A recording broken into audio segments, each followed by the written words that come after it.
This is a new episode of the podcast AI Unraveled, created and produced by Etienne Newman, senior engineer and passionate soccer dad from Canada. Remember to like and subscribe. Welcome back to the deep dive. This is your shortcut, really, to getting a handle on the incredible pace of change around us. Today, we're doing something a bit different. We're zeroing in on just one day, June 19, 2025, from the AI's Daily Chronicle. And wow, what a day. It really shows the sheer speed of AI, both the amazing breakthroughs and some pretty serious challenges, too. It really does. It's fascinating just how broad the developments were in just 24 hours. You've got creative tools completely changing storytelling. At the same time, really critical safety debates heating up, all happening at once. Exactly. So for you listening, here's the plan. We'll explore how AI is transforming video and visual stuff first. Then we'll get into the nitty-gritty of AI safety ethics, even how it might be affecting how we think. We'll touch on healthcare breakthroughs, too, and then look at the intense competition, the talent and money wars shaping this whole field. And honestly, keeping up is becoming vital, isn't it? Whether it's for your job or just plain curiosity, which actually is a great time to mention resources like Etienne Newman's AI certification prep books, if you're looking at, say, the Azure AI Engineer Associate or the Google Cloud Generative AI Leader certification. But these books are designed to help you make sense of these shifts and give your career a boost. They're over at djamgettech.com. We'll put the links right in the show notes for you. Okay, so let's kick things off. This first area is genuinely mind-blowing. AI-powered visual storytelling. I mean, AI making pictures was cool, but now it's making movies. It really is moving fast. Midjourney, everyone knows them for that distinct AI art style, right? Well, they've just jumped into video with their V1 model. And this isn't just a small update. They're basically going head-to-head with models like Sora and Google's Veo. Right, so V1. Yeah. What does it actually do? My understanding is you feed it text prompts, and it generates short, very stylized video clips. And there's some user control, too, like it can animate images automatically, or you can tell it specific camera moves, actions, that kind of thing. Exactly. That control is key for creators. Each job, as they call it, gives you 4 5-second clips, and you can extend those up to 20 seconds. But here's the kicker, the pricing. They're pricing it at 8 times the cost of generating an image. But they claim this makes it, get this, 25 times cheaper than a rival video model. 25 times, that's aggressive. It is. And it works with Midjourney's own images or external ones, but it keeps that sort of signature Midjourney look, And a CEO, David Holtz, he sees this as just a step, right, towards something much bigger. Yeah, his vision is pretty grand. He talks about V1 being a stepping stone towards real-time open-world simulations, which implies needing models that handle images, video, and 3D all integrated. So for you listening, especially if you're a creator, what's the real takeaway here? Is it just faster video? I think it's more than that. It's about the democratization of a certain kind of high-style visual storytelling. Giving independent artists or smaller studios the power to create visuals that used to need massive budgets. It could really shake up who gets to tell stories visually. Interesting. And sticking with video, Google's not sitting still either. YouTube's CEO, Neil Mayan, confirmed it at Cannes Lions. Their latest video model, Veo 3, is coming to YouTube Shorts later this summer. And Veo 3 is a big deal. It has audio support, promises really high-quality visuals, bringing that kind of studio-grade creation capability straight to mobile. That's huge for creators on the go.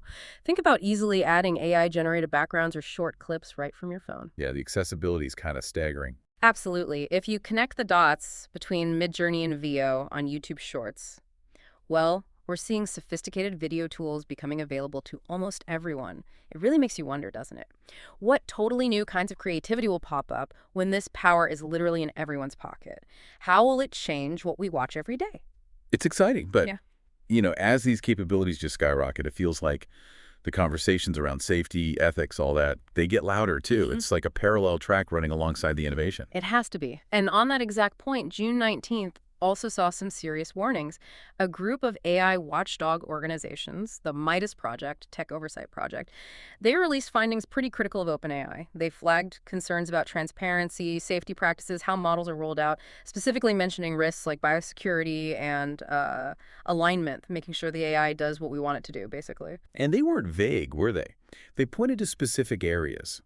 OpenAI's whole corporate structure, questions around CEO integrity, transparency again, potential conflicts of interest. They even looked at the move to become a public benefit corporation, a PBC, questioning if it really guarantees responsible behavior. Right. They've proposed this vision for change, essentially calling for OpenAI and maybe all major AI labs to meet exceptionally high standards. So the pressure is definitely on.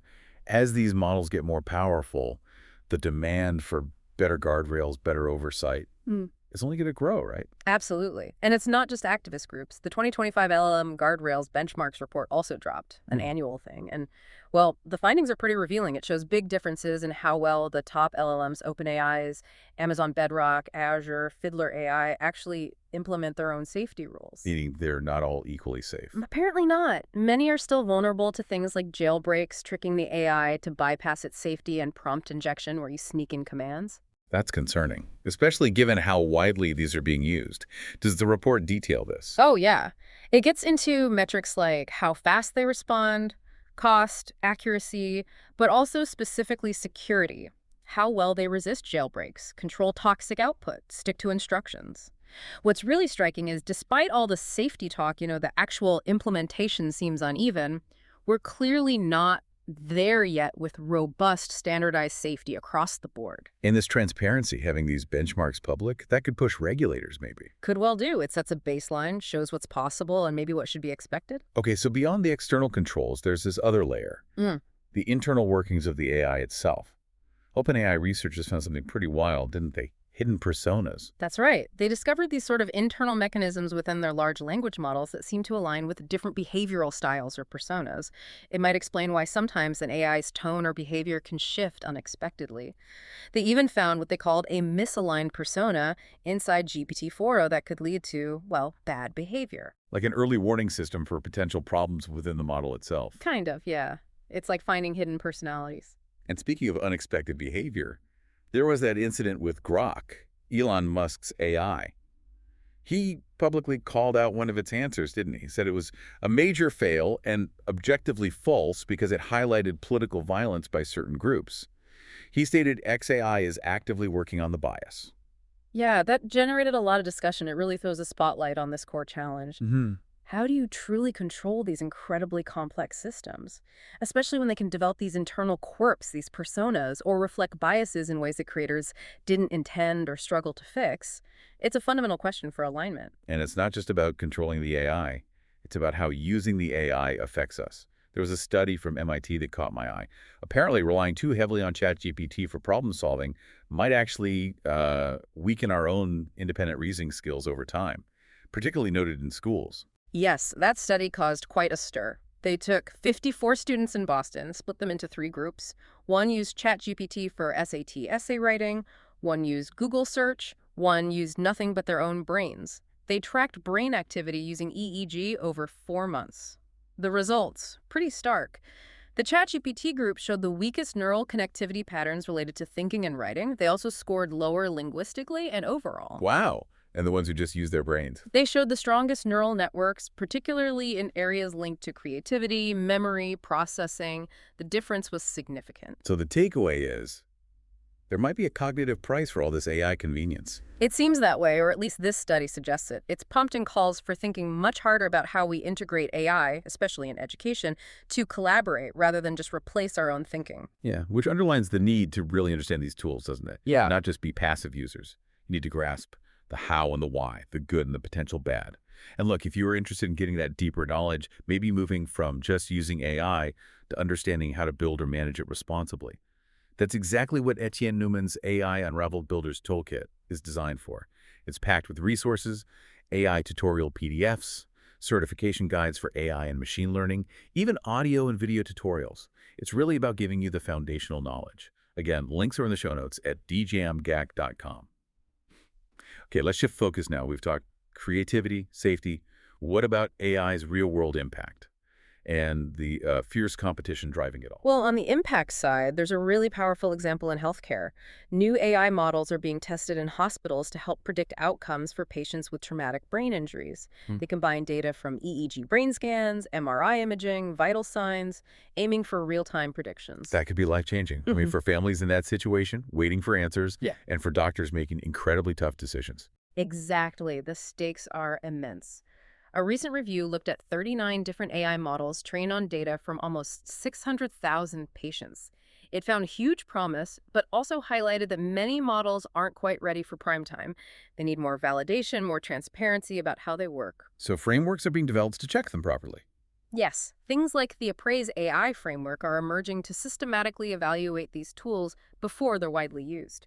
Because a wrong prediction could be devastating, but the potential is enormous. If validated, these AI tools could genuinely help doctors with triage, treatment planning, rehabilitation, saving lives, and improving long-term recovery. It's AI for good, potentially at its best. But then there's the flip side of that power. OpenAI themselves warned about it in court filings, didn't they? Yep. About models getting close to capabilities that could be misused for designing bioweapons. Yes, a stark warning. They revealed they believe they're nearing development of models with abilities that cross that dangerous threshold.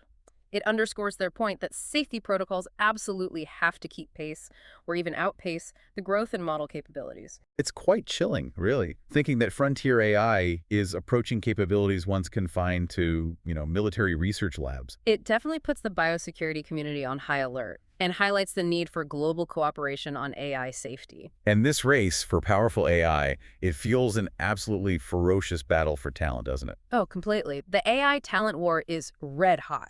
Reports surfaced that Meta is offering massive compensation packages, potentially 9 figures, to lure top AI researchers away from Google DeepMind, OpenAI, Anthropic. 9 figures, wow. Yeah. And OpenAI CEO, Sam Altman, he publicly accused Meta of starting this aggressive poaching after, he claims, Meta fell behind on its own AI projects, mentioning delays with their Llama 4 model. So it's getting quite personal, quite public. Very much so. It shows just how critical top talent is in this race. Researchers basically have unprecedented bargaining power right now. Which must be driving up costs across the board. Astronomical costs. Uh-huh. Which leads us to xAI, Elon Musk's startup. Reports claim they were burning through nearly $1 billion a month. $1 billion a month. On servers, talent, infrastructure. Musk disputed that exact figure, but the company's own projections reportedly show them spending around $13 billion total in 2025. Considering they raised about $14 billion, most of that equity is already spent or earmarked. Fundraising is barely keeping up with the sheer cost of building these massive AI systems. Though they project profitability by 2027, seems ambitious given the burn rate. Extremely ambitious. It really makes you question the underlying economics of building frontier AI right now. Is this level of spending sustainable? How long can it go on before we see major consolidation or maybe entirely different approaches to funding and development emerge? It's a huge question hanging over the field. What a whirlwind. And just briefly, there were other things on June 19th, too. HtFLlib for federated learning benchmarks. Right. Important for privacy-preserving AI. Higgsfield Canvas, a new image editing tool. Google Search getting a conversational AI mode. Yeah, chatting with Gemini and Search. And Sam Altman on the new OpenAI podcast saying GPT-5 might arrive this summer. Phew, just one day. So after all that, what does this single day tell us? What does it mean for you? We've seen this explosion in creative tools, these vital, sometimes scary safety debates, AI affecting our thinking, saving lives in hospitals, and this backdrop of just insane money and talent wars. It really highlights the incredible duality of AI, doesn't it? It can create beauty, it can save lives, but it also forces us to confront deep questions about our own minds, about ethical control, about power in the tech world. The provocative thought maybe is this: given this duality, the sheer speed, how do we as individuals, as society, strike the right balance? The balance between pushing innovation forward and making absolutely sure it's developed responsibly, especially when the stakes feel so incredibly high. That really is the core question, isn't it? And the only way to even start answering it is to stay informed, stay curious, keep learning. Which brings us back to why resources are so important. Whether you want that AI certification or you're looking to boost your career, or maybe you're inspired to start building with AI yourself, remember to check out Etienne Newman's resources, his full range of AI Cert prep books, Azure AI Engineer Associate, Google Cloud Generative AI Leader Certification, AWS Certified AI Practitioner, Azure AI Fundamentals, Google Machine Learning Certification, they're all at dgmktech.com. And don't forget the AI Unraveled Builders Toolkit. It's got those tutorial PDFs, guides, audio-video content to really help you get started. All the links, as always, are in the show notes. Thank you so much for joining us on this deep dive today. Until next time, keep digging, keep learning, and please do like and subscribe to AI Unraveled.